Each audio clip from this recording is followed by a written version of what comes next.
اصل میں بھرتے ہیں. ہمارا ٹاپک مسئلہ چل رہا تھا اسلام اور پریگننسی. ٹھیک ہے. سب سے پہلے میں آپ کو ایک چیز کتاب دکھانے لگا ہوں. اس کتاب کا نام ہے شجرۃ الذہب. ٹھیک ہے, شجرۃ الذہب. Okay, let's look at this کتاب. اس کتاب کو دیکھتے ہیں. ٹھیک ہے, اپنی اصل بات پہ آتے ہیں. اسکرین شو کرائیں سر. اور یہ ہے جناب کتاب. یہ ذرا فری مائنڈ کے 50 روپیز کی کنٹریبیوشن پلیز ہٹا دیں. مجھے پتا ہے بہت اچھی لگ رہی ہے, لیکن فی الحال ہٹانی پڑے گی تاکہ لوگ اس چیز کو انجوائے کر سکیں. بھائیو, اپنی ذہنوں کو اور اپنے دماغ کو اور اپنی آنکھوں کو اور اپنے کانوں کو ہر طریقے سے کھول لو, کیونکہ آج بڑی مزیدار باتیں ہونے لگی ہیں. اور میں کوشش کروں گا 40-45 منٹ میں آپ کو ڈھیر سارا مواد دے دوں. یہ ہے سدرات الذہب. ٹھیک ہے, یہ کتاب لکھی ہے الامام شہاب الدین نے. ٹھیک ہے جی, بہت بڑے اسکالر ہیں. ٹھیک ہے, اس کے پیج نمبر 551 پہ جاتے ہیں. یہ کتاب کا والیم نمبر 7 ہے. ٹھیک ہے, یہ اس کتاب کا والیم نمبر 7 ہے. ٹھیک ہو گیا جی. ہم اس کتاب کے پیج نمبر 551 پہ جاتے ہیں. اگر میرا یہ 551 ستہ خمس و ستین آکے, اس میں یہ کہتا ہے کہ ایک بہت بڑے شخص ہوا گزرے ہیں. ٹھیک ہے, انہوں نے ایک دن سواک پکڑی. یہ آپ اسکرین پہ دیکھ رہے ہیں سواک, یہ دیکھیں, یہ سواک, میرا ماؤس موو ہوتا ہوا نظر آ رہا ہے.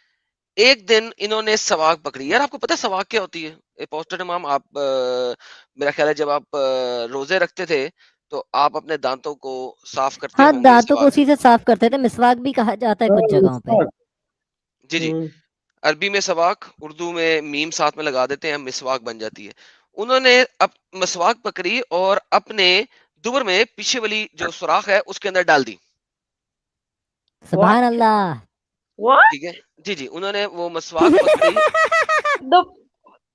جی جی, انہوں نے مسواک پکڑی اور اپنے پیچھے والے سوراخ میں ڈال دی جہاں پہ سورج نہیں نکلتا, وہاں پہ انہوں نے ڈال دی. ٹھیک ہے, اور ان کو کافی تکلیف شکلیف ہوئی. ٹھیک ہے, اور پھر تسعۃ العشرہ کے اندر 9 مہینے کے اندر انہوں نے ایک بچے کو جنم دیا. ٹھیک ہے, بطن سے. ٹھیک ہے, اور اس کی جو شکل تھی وہ حیوان, ایک جانور کی طرح تھی, وزل حیوان. اور اس کی جو چہرہ تھا وہ ایک چوہے کی طرح کا تھا.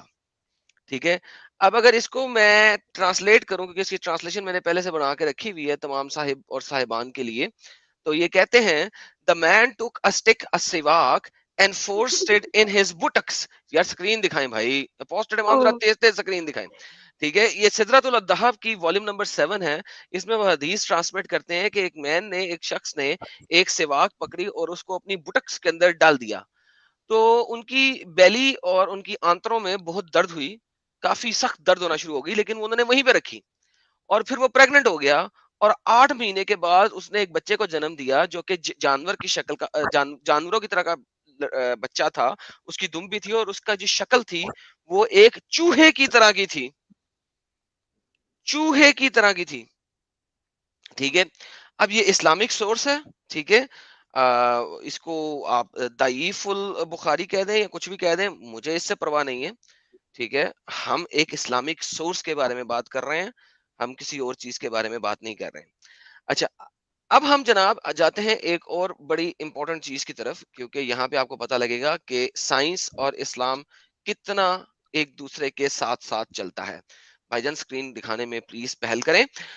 یہ ہے جناب تفسیر القرطبی. ٹھیک ہے, قرطبی جو ہے وہ مسلمانوں کا ایک بہت ہی بڑا شخص ہے. ٹھیک ہے, کوئی چھوٹا اے بی سی ڈی گائے نہیں ہے. اس میں سے چند چیزیں آپ کو الطبری میں بھی مل جائیں گی, کچھ چیزیں آپ کو تفسیر ابن کثیر میں بھی مل جائیں گی, لیکن قرطبی نے کمپلیٹ طریقے سے اس چیز کو بیان کیا ہے. لہذا صرف واحد یہ والی تفسیر سورت نمبر 13 کی آیت نمبر 8. اب ایک شخص نے ایک چوہے کو جنم دے دیا. ٹھیک ہے, مرد نے, بائی دا وے مرد نے جنم دیا, مرد نے جنم دیا, مسواک اپنی باٹم میں ڈال کے مرد نے جنم دیا. ویسے اپوسٹڈ امام نکلا کہاں صاحب سے؟ وہیں سے نکلا ہوگا نا سسٹر. اب ویسے اور بہت دماغ لگا رہی ہے اپنا. سسٹر تنزیلہ آپ ایسی باتیں نہ کریں, وہ جہاں پہ اس نے دیا تھا وہیں سے نکلا ہوگا, اور تو کہیں سے نہیں نکلا ہوگا. کیوں؟ جہاں مسواک گئی تھی. نہیں مطلب کوئی اور لاجک ہوگا اسلام کا. اسلام کا logic is you know you کی ناٹ ڈبیٹ, کچھ بھی کبھی بھی ہو سکتا کہاں ہے, سے نکلا یہ میں کچھ نہیں بھی جانتی, کبھی ہو سکتا ہے. اس سوراخ میں سورج نہیں آتا نا, بچہ وہیں سے نکلنا